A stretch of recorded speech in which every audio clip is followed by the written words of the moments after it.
Student, how are you all? Hope you all are fine. Here is our lecture number 12 of biology class 9. In the previous lecture, as you all know, we read about biodiversity, importance of biodiversity, definition of biodiversity.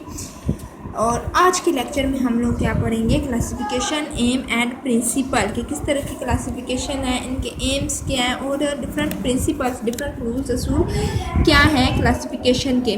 There is a large collection of very dissimilar form of organism के बहुत ज़्यादा large collection, बहुत ज़्यादा जो dissimilar, जो एक दूसरे से नहीं मिलते जुलते उन वो ऑर्गेनिज्म पाए जाते हैं फाउंड ऑन अर्थ ज़मीन पर. Over 1.5 million types of animals and over 0.5 million types of plants are known to biologist and these are only a small percentage of total type estimated to live on earth. कि ज़मीन पे जितने जो रहते हैं ना एनिमल्स एंड प्लांट, जो organisms रहते हैं, उनकी बिल्कुल थोड़ी सी परसेंटेज जो बायोलॉजिस्ट तक फाइंड कर पाए हैं. उनमें कौन कौन से 1.5 मिलियन टाइप जो हैं वो एनिमल्स की हैं, 0.5 मिलियन टाइप्स प्लांट्स की हैं.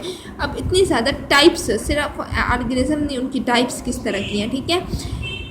0.5 मिलियन टाइप्स प्लांट्स की एंड 1.5 मिलियन टाइप्स एनिमल्स की, इतनी टाइप्स बायोलॉजिस्ट जो है वो दरियाफ्त कर चुके हैं. लेकिन अभी ये बिल्कुल ज़मीन पे रहने वाले ऑर्गेनिज्म की बिल्कुल थोड़ी सी चंद फीसद है, ठीक है. Small percentage of the total type of estimated to live on earth, बहुत स्मॉल परसेंटेज है ज़मीन पर रहने वाले ऑर्गेनिजम्स की.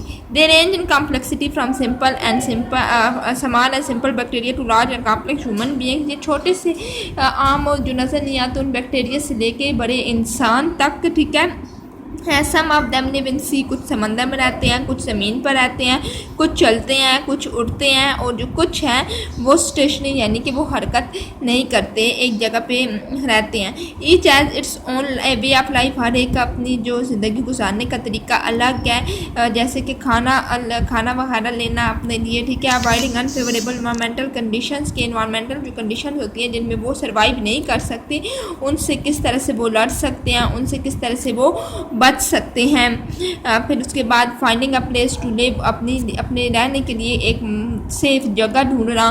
फिर रिप्रोड्यूसिंग इट्स काइंड्स, और क्या करना कि अपनी जनरेशन को जो है वो आगे बढ़ाना, रिप्रोड्यूस करना. When there are so many kind of organism it become difficult to learn about the characteristics of each, ठीक है. जब बहुत ज़्यादा ऑर्गेनिजम्स की काइंड हो तो हर एक ऑर्गेनिज्म की कैरेक्टरिस्टिक को स्टडी करना बहुत ज़्यादा मुश्किल हो जाता है, क्योंकि बहुत ज़्यादा ऑर्गेनिजम्स होते हैं. To study such a large collection, इस पूरे कलेक्शन को स्टडी करने के लिए क्या किया है बायोलॉजिस्ट ने, classify the organism into groups and sub groups, के ऑर्गेनिज्म को ग्रुप्स में और छोटे छोटे सब ग्रुप्स में बना दिया. For this task they required some system, इसके लिए उन्हें एक सिस्टम की ज़रूरत थी. Biological classification is the method by which biologist divide organism into group and sub group. अब बायोलॉजिकल क्लासिफिकेशन क्या है, वो एक सिस्टम, एक मेथड है जिसमें बायोलॉजिस्ट ने क्या किया, ऑर्गेनिजम्स को ग्रुप्स में और उनके सब ग्रुप में डिवाइड किया, ठीक है. सब ग्रुप्स कौन होते हैं, जो मिल के ग्रुप बनाते हैं, ठीक है. हमने एटॉमिक एंड सब एटॉमिक पढ़ा था, तो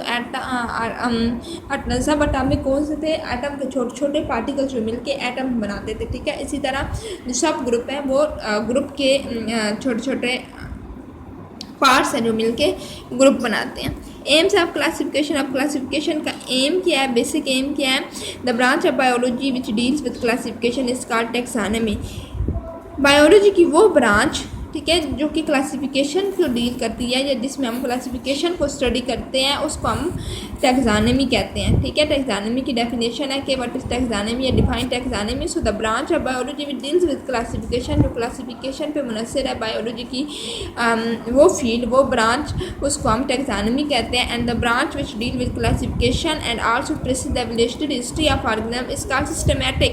और वो बायोलॉजी की ब्रांच जो कि सिर्फ क्लासिफिकेशन ही नहीं बल्कि साथ साथ उनकी एनिमल्स जो हैं, जो ऑर्गेनिजम्स हैं, उनकी एवोल्यूशनरी हिस्ट्री यानी उनकी सारी आबाओ अजदाद का बताते हैं कि किस तरह से वो वजूद में आई और किस तरह से उनकी जो कैरेक्टरिस्टिक्स हैं वो अपने जो ऑफ स्प्रिंग में या अपने आने वाली जनरेशन में चेंज होती रही हैं, और क्या उनकी जो पीछे हिस्ट्री है वो क्या है। सो इसको हम क्या कहते हैं, सिस्टमेटिक कहते हैं, ठीक है। जो बायोलॉजिस्ट या जो साइंटिस्ट क्लासिफिकेशन और इस बारे में स्टडी करते हैं तो उसको हम सिस्टमेटिक कहते हैं। The main aims of both these branches are, इन दोनों ब्रांचेस का मेन मकसद क्या है, to determine similarities and differences among organism so that they can be studied easily. क्या कि उन ऑर्गेनिजम्स के दरमियान सिमिलरिटीज़ और जो डिफरेंसेस हैं वो फाइंड आउट कर सके ताकि उनको ईजिली स्टडी किया जा सकते, उन पे ईजिली डिटेल में उनको स्टडी किया जा सके, ठीक है, उनकी कैरेक्टरिस्टिक्स के बारे में। नेक्स्ट सेकंड क्या है, to find evolutionary relationship among organisms के दरमियान जो है विरासती जो है वो रिलेशनशिप हो, वो ताल्लुक हो, ठीक है, कि वो ताकि क्या करें कि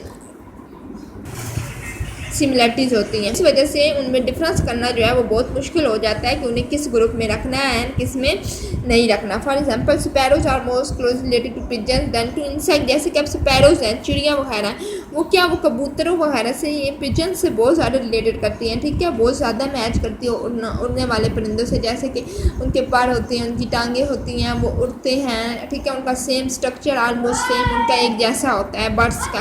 बर्ड्स के ग्रुप में आती है। जबकि जो इंसेक्ट्स हैं, कीड़े मकोड़े, ठीक है, इनसे वो काफ़ी डिफरेंस है। कीड़े मकोड़े छोटे होते हैं, वो क्या करते हैं, वो उड़ नहीं सकते और वो रेंगते हैं, ठीक है, काफ़ी ज़्यादा। तो स्पैरो जो है वो पिजन से काफ़ी रिलेट करती है, जबकि इंसेक्ट से उनका कोई रिलेशन नहीं है। It means that the former two have common evolutionary history. इसका मतलब है कि जो चिड़िया और जो कबूतर हैं उनकी एवोल्यूशनरी हिस्ट्री सेम है, ठीक है, वो सेम एवोल्यूशन से आते जा रहे हैं, उनके आबाव अजदाद सेम है।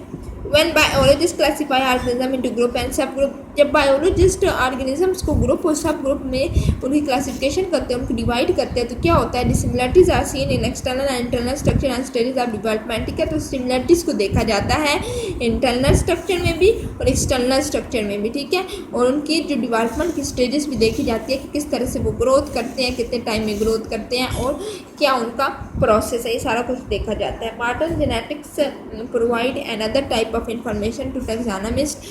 The similarities and differences in the DNA of two studied organisms can be used for getting idea about similarities and differences in their structure and function, ठीक है, कि जो सिमिलरिटीज़ और डिफरेंसेस है ना वो अब किस तरह से होते हैं। मॉडर्न जेनेटिक्स है, उसने एक बहुत इजी वे बता दिया है कि हम किस तरह से सिमिलरिटीज़ और डिसिमिलरिटीज़ कर सकते हैं, वो डीएनए की फॉर्म है, ठीक है।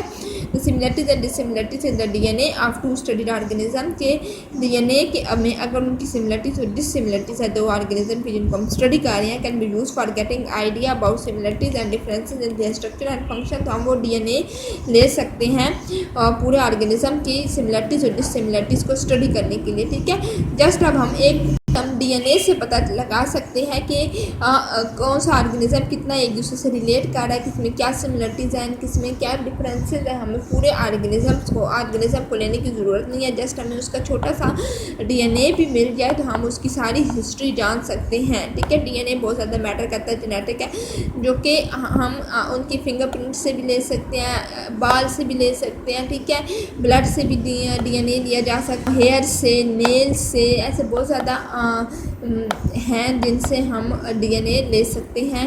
तो हम लोग को छोटे से हम डीएनए से भी पूरी उनकी एवोल्यूशनरी हिस्ट्री जान सकते हैं। फुल ऑर्गेनिज्म की ज़रूरत हमें नहीं होती। तो ये एडवांस स्टडी ने काफ़ी ज़्यादा प्रोसेस को ईजी कर दिया है। I think it's enough for today. आपने क्या करना है, ये डेफिनेशन जो है बायोलॉजी के क्लासिफिकेशन की, टैक्सोनॉमी की, सिस्टमेटिक की, इनकी 2 एम्स और बेसिस ऑफ क्लासिफिकेशन, ठीक है, ये आपको आना चाहिए। बेसिस ऑफ क्लासिफिकेशन फुल ये आपने मेमोराइज करना है। Okay, so this is your home task, do your home task, ठीक है। आज का आप अपना काम करें, देन हम नेक्स्ट अपने लेक्चर में टैक्सोनॉमी की हायरार्की का स्टार्ट करेंगे और बताएंगे कि किस तरह से इनकी क्लासिफिकेशन किस तरह से होती है, ग्रुप्स हैं, सब ग्रुप्स में, और किस तरह के ये देखें ग्रुप्स बनते हैं, ठीक है। तो ये आप कल पढ़ेंगे इसके बारे में और आपको फिर मैं नेक्स्ट मज़ीद डिटेल समझाऊँगी। तब तक के लिए टेक केयर, अल्लाह हाफ़िज़।